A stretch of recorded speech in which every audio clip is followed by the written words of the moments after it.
بسم اللہ الرحمن الرحیم سبحان اللہ و بحمدہ عدد خلقہ ورضا نفسہ وزینۃ عرشہ ومداد کلماتہ الف لام میم غلبت الروم فی ادنی الارض صدق اللہ العظیم۔ نبی کریم صلی اللہ علیہ وآلہ وسلم نے اپنی الہامی زبان سے جن واقعات کی پیشن گوئی کی ہے ان سب میں سب سے زیادہ شاندار، سب سے زیادہ صاف اور صریح، سب سے زیادہ معرکۃ العرا روم کی پیشن گوئی ہے۔ دوستو، آج ہم لوگ بات کر رہے ہیں کہ غلبہ روم کی جو نبی کریم صلی اللہ علیہ وآلہ وسلم نے پیشن گوئی کی تھی، اس واقعے کے متعلق آج ہم بات کریں گے۔ ویڈیو کا آغاز کرنے سے پہلے آپ سب سے ریکویسٹ ہے کہ چینل کو سبسکرائب کرنا مت بھولیے گا، اور ویڈیو پسند آئے تو لائک کریں اور زیادہ سے زیادہ فرینڈز میں شیئر کریں۔ تو آئیے ویڈیو کی جانب چلتے ہیں کہ عرب کے چپ راست دونوں پہلوؤں میں روم اور فارس کی پرزور حکومتیں قائم تھیں۔ اس وقت ایران کا تاجدار خسرو اور روم کا فرما روا ہرقل تھا۔ ان دونوں سلطنتوں میں ایک مدت سے معرکہ آرائیوں کا سلسلہ قائم تھا۔ بعثت نبوی صلی اللہ علیہ وآلہ وسلم کے 5ویں سال یعنی 611 سال میں ان دونوں ہمسایہ سلطنتوں میں ایک خونریز جنگ شروع ہو گئی۔ اگرچہ ان دونوں قوموں میں کسی قوم نے مذہب اسلام قبول نہیں کیا تھا، تاہم رومی حضرت عیسیٰ علیہ السلام کے پیروکار اور اہل کتاب تھے، اور ایرانیوں کے عقائد مشرکین مکہ کے ساتھ مطابقت رکھتے تھے۔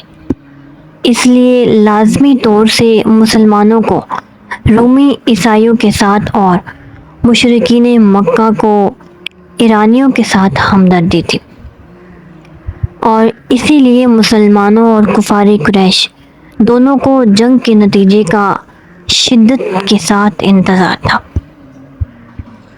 دوستو، ان دونوں سلطنتوں کے حدود دریائے دجلہ اور فرات کے کناروں پر آ کر ملتے تھے۔ رومی سلطنت مشرق میں ایشیائی کوچک حدود عراق، شام، فلسطین اور مصر میں پھیلی ہوئی تھی۔ ایرانیوں نے دو طرفہ حملہ کیا، ایک طرف تو وہ دجلہ اور فرات کے کناروں سے شام کی طرف بڑھے، اور دوسری طرف ایشیائی کوچک کی جانب آذربائیجان سے آرمینیا ہو کر موجودہ اناطولیہ میں داخل ہو گئے، اور دونوں طرف سے رومیوں کو پیچھے ہٹاتے سمندر میں ان کو دھکیل دیا۔ شام کی سمت میں انہوں نے یکے بعد دیگرے اس ارض مقدس کا ایک ایک شہر رومیوں سے چھین لیا۔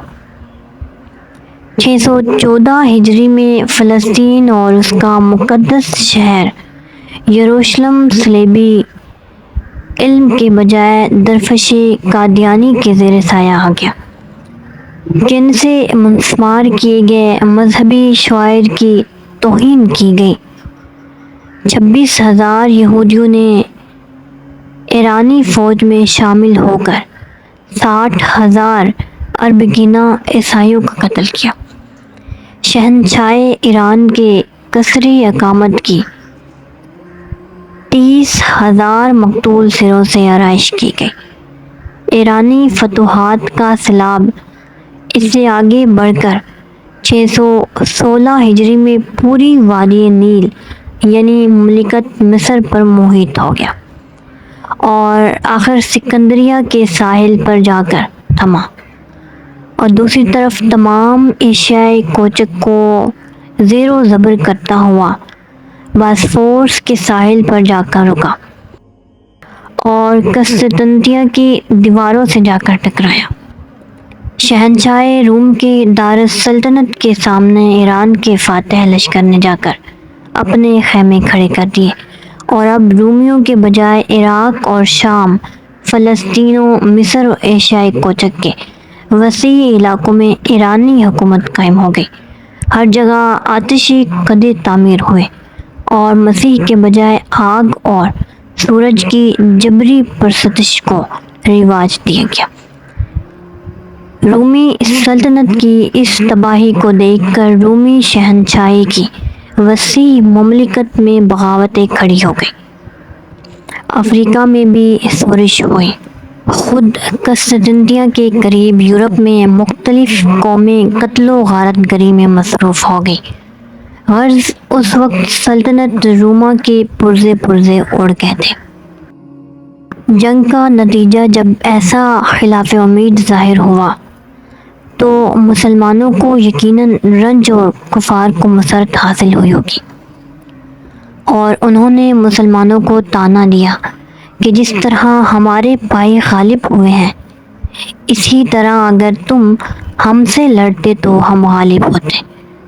اس وقت رومیوں کی جو افسوسناک حالت تھی وہ آپ سن چکے کہ وہ اپنی مشرقی مقبوضات کا ایک ایک چپا کھو چکے تھے۔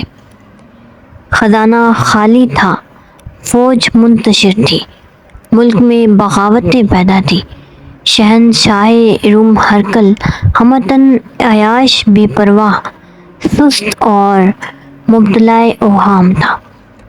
ایرانیوں کا فاتح سپہ سالار قسطنطنیہ کے دروازے پر پہنچ کر رومیوں کے سامنے کچھ شرائط پیش کرتا ہے۔ رومی باج ادا کریں 1000 ٹالنٹ سونا، 1000 ٹالنٹ چاندی اور 1000 حریر کے تھان، اور 1000 گھوڑے، 1000 باکرہ لڑکیاں ایرانیوں کے حوالے کریں۔ رومیوں کی کمزوری کی یہ حالت ہے کہ وہ ان شرمناک شرائط کو قبول کرتے ہیں۔ اس پر بھی جب رومی قاصد شہنشاہ ایران کے دربار میں مصالحت کا پیغام لے کر جاتا ہے تو مغرور خسرو جواب دیتا ہے کہ مجھ کو یہ نہیں بلکہ خود ہرقل زنجیروں میں بندھا ہوا میرے تخت کے نیچے چاہیے، اور اس وقت تک صلح نہیں کروں گا جب تک شہنشاہ روم اپنے مصلوب خدا کو چھوڑ کر سورج دیوتا کے آگے سر نہ جھکا لے گا۔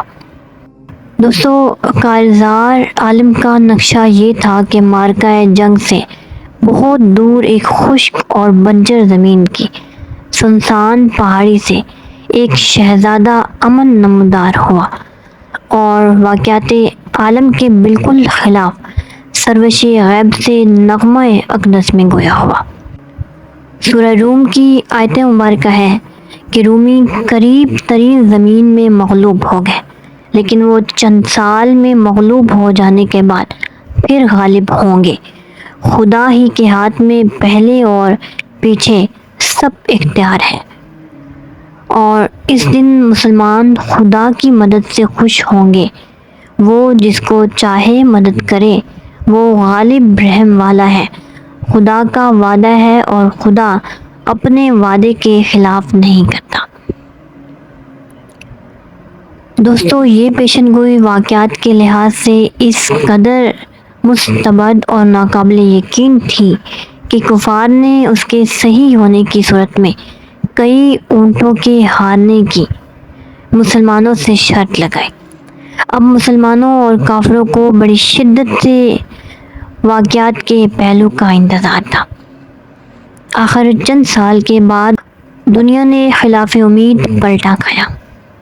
مورخین گبن کے الفاظ میں شہنشاہ جو اپنی ابتدائی اور آخری زندگی میں سستی، عیاشی اور اوہام کا غلام اور رعایا کے مصائب کا نامرد تماشائی تھا، جس طرح صبح و شام کا کبرا آفتاب نصف نہار کی روشنی سے پھٹ جاتا ہے، دفعتاً 621 ہجری میں محلوں کا ارکار ڈیوس میدان جنگ کا سیزر بن گیا اور روم اور ہرقل کی عزت نہایت شاندار طریقے سے بچا لی گئی۔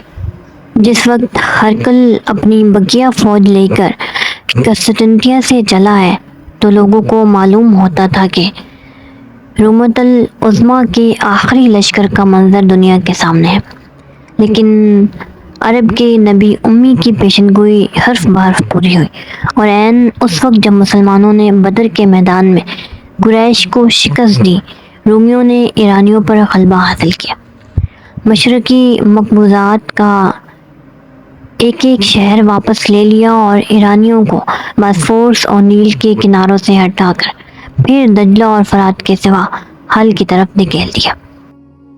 اس عظیم الشان پیشن گوئی کی صداقت کے اثر نے دنیا کو محو حیرت کر دیا۔ قریش کے بہت سے لوگ اس صداقت کو دیکھ کر مسلمان ہو گئے۔ واقعے کے 1250 برس کے بعد تاریخ زوال روم کا مشہور مصنف گبن اس حیرت ناک پیشن گوئی کی سچائی سے متحیر ہو کر کہتا ہے کہ مشرق کی ان دو عظیم الشان سلطنتوں کے ڈانڈے پر بیٹھ کر ان دونوں کی ایک دوسرے کو تباہ کر دینے والی روز افزوں کوششوں کی ترقی کو دلی مسرت کے ساتھ بغور مطالعہ کر رہا تھا، اور عین اس وقت جب کہ ایرانیوں کو بہم کامیابیاں حاصل ہو رہی تھی تو اس نے اس پیشن گوئی کی جرات کو چند سال میں فتح و ظفر رومی علم پر سایہ فگن ہو گئی۔ جس وقت پیشن گوئی کی گئی تھی کوئی پیشن گوئی اس سے زیادہ دراز قیاس نہیں ہو سکتی تھی، کیونکہ ہرقل کی 12 سال یعنی کہ 610 ہجری سے 622 ہجری تک حکومت نے اس بات کا اعلان کر دیا تھا کہ رومی شہنشاہی کا شیرازہ بکھر جائے گا۔ ہرقل کی طبیعت میں اس فوری انقلاب اور واقعات کی روح سے اس حیرت ناک تغیر اور اس کے اسباب کی تفصیل میں تاریخ روم کے مصنفین نے عجیب عجیب باتیں پیدا کی ہیں، لیکن انہیں کیا معلوم کہ اس خونی معرکے سے دور ایک پیغمبرانہ ہاتھ رومیوں کی مدد کے لیے دراز تھا، اور وہی اس انقلاب اور تغیر کا سب سے بڑا روحانی سبب تھا۔ مستدرک علی شرط الصحیحین اور جامع ترمذی میں ہے کہ روم اور فارس کی جب جنگ شروع ہوئی تو مشرکین ایرانیوں کی طرفدار تھے، کیونکہ وہ بھی بت پرست تھے، اور مسلمان رومیوں کے طرفدار تھے کہ وہ اہل کتاب تھے۔ اس وقت ایرانی روم کو دباتے جا رہے تھے۔ اس پر سورہ روم کی پیشن گوئی نازل ہوئی۔ حضرت ابوبکر صدیق رضی اللہ تعالیٰ عنہ نے جب چلا چلا کر تمام مشرکین کو یہ پیشن گوئی سنائی، مشرکین نے کہا کہ اس پیشن گوئی کے لیے کوئی سال مقرر کر دو۔ حضرت ابوبکر صدیق رضی اللہ تعالیٰ عنہ نے 5 سال کی شرط کی۔ حضور صلی اللہ علیہ وآلہ وسلم کو معلوم ہوا تو فرمایا کہ بدا کا لفظ 3 سے 9 تک بولا جاتا ہے، اس لیے 10 سال سے کم کی مدت مقرر کرنی چاہیے تھی۔ چنانچہ اس تشریح کے مطابق 9ویں سال غزوہ بدر کے موقع پر پیشن گوئی پوری ہوئی اور رومی غالب آئے۔ غزوہ بدر ہجرت کے پہلے سال اور بعثت کے 14ویں سال پیش آیا۔ اس سے 9 برس پہلے بعثت کا 5واں سال ہوگا۔ اس بنا پر پیشن گوئی کا زمانہ 5 ہجری، بعثت اور اس کے پورے ہونے کا زمانہ 14 ہجری بعثت یا 1 ہجری ہے۔ تو بعض لوگوں نے اس پیشن گوئی کے پورے ہونے کا زمانہ صلح حدیبیہ کا سال یعنی کہ 6 ہجری بیان کیا ہے، اور یہ صحیح نہیں۔ شاید لوگوں کو اس سے دھوکہ ہوا کہ صحیح بخاری وغیرہ میں ہے کہ قاصد نبوی صلی اللہ علیہ وآلہ وسلم جب اسلام کا دعوت نامہ لے کر کیسر کے پاس گیا تو وہ اس وقت فتح کا شکریہ ادا کرنے کے لیے شام آیا ہوا تھا۔ اور معلوم ہے کہ قاصد صلح حدیبیہ کے زمانے میں روانہ ہوئے تھے، اس لیے لوگوں نے یہ سمجھا کہ حصول فتح کی بھی یہی تاریخ ہے، مگر یہ مغالطہ ہے اور بالکل ظاہر ہے کہ یہ فتح مکہ کی تاریخ نہیں بلکہ فتح کے جشن کی تاریخ ہے۔ رومی تاریخ مطابقت سے یہ ثابت ہوتی ہے کہ 609 ہجری میں آپ صلی اللہ علیہ وآلہ وسلم کی بعثت ہوئی۔ 610 ہجری سے روم اور فارس کی چھیڑ چھاڑ شروع ہوئی۔ 613 ہجری میں اعلان جنگ ہوا اور 614 ہجری سے رومیوں کی شکست کا آغاز ہوا اور پھر 625 میں ان کی فتح تکمیل کو پہنچ گئی۔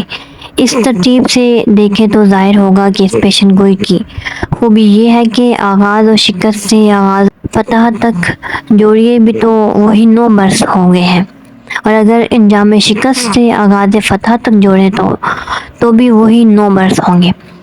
اس فتح کی تکمیل کے بعد ہرقل پھر وہی سست عیاش قیصر بن گیا جو پہلے تھا۔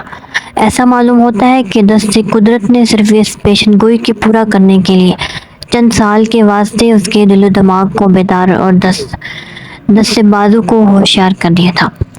پیشن گوئی کی تکمیل کے بعد پھر پہلے کی طرح تعیش اور کاہلی نے اس کو عیش و غفلت کے بستر پر ٹھپک ٹھپک کر سلا دیا۔ تو دوستو، یہ تھی روم کی پیشن گوئی اور یہ واقعہ آئی ہوپ کہ آپ لوگ کو سمجھ آئی ہوگی۔ اللہ پاک مجھے صحیح بولنے اور آپ کو صحیح سمجھنے کی توفیق عطا فرمائے اور ہم سب کو ایمان کی صحیح حالت میں رکھے، آمین۔ آج کی ویڈیو کیسی لگی اس کے بارے میں اپنی رائے کا اظہار ضرور دیجیے گا اور چینل کو سبسکرائب کرنا مت بھولیے گا۔ تھینک یو سو مچ۔ اللہ حافظ۔